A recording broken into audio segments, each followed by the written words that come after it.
Rowdy star Vijay Deverakonda హీరోగా నటిస్తున్న latest movie Kingdom.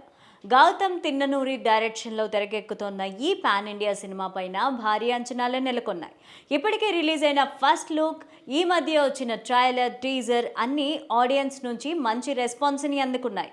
ముఖ్యంగా తెలుగు టీజర్లో young tiger NTR voice goose bumps తెప్పించింది. తారక్ వాయిస్ ఓవర్ ఇవ్వడం పైన తాజాగా Vijay Devarakonda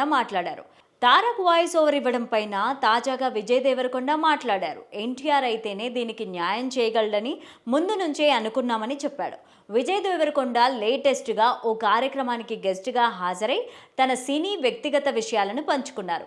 Kingdom teaser voice over గురించి మాట్లాడుతూ, నిజానికి ఎన్టీఆర్తో వాయిస్ ఇప్పించడం చాలా ఈజీగా జరిగిపోయింది. 4-5 నెలల టైం తీసుకొని టీజర్ కట్ చేశాం. టీజర్ కోసం వాయిస్ ఓవర్ రాసిన సమయంలో తారక్ అన్న చెబితేనే బాగుంటుందని అనుకున్నాం. ఆయన తప్ప వేరొకరు దానికి జస్టిస్ చేయలేరని భావించాం. మేము వెళ్ళి ఆయన్ని అడిగాం. మాతో కలిసి కాసేపు మాట్లాడిన తర్వాత ఈ సాయంత్రం చేసేద్దాం అన్నారు.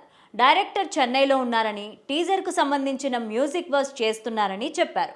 అయినా కూడా ఇక్కడ దర్శకుడు కూడా ఉంటే బాగుంటుందని అన్నాను. నువ్వున్నావుగా, మనం కలిసి చేసేద్దామని ఎన్టీఆర్ అన్నారట. సాయంత్రం ఇంటికి వెళ్ళాను. ఆయన చాలా ఎక్సైట్గా ఉన్నారు.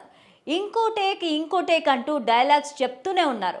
అన్న చాలా బాగుంది, సరిపోతుంది అని నేను చెప్పే వరకు ఆయన చేస్తూనే ఉన్నాడు. ఆయనకు ఆ డైలాగ్స్ అంతగా నచ్చేశాయని విజయ్ దేవరకొండ చెప్పారు. అద్భుతంగా వాయిస్ ఓవర్ ఇచ్చారు. అంతకుముందు నేను ఆయన్ను ఎక్కువ సార్లు మీట్ అవ్వలేదు.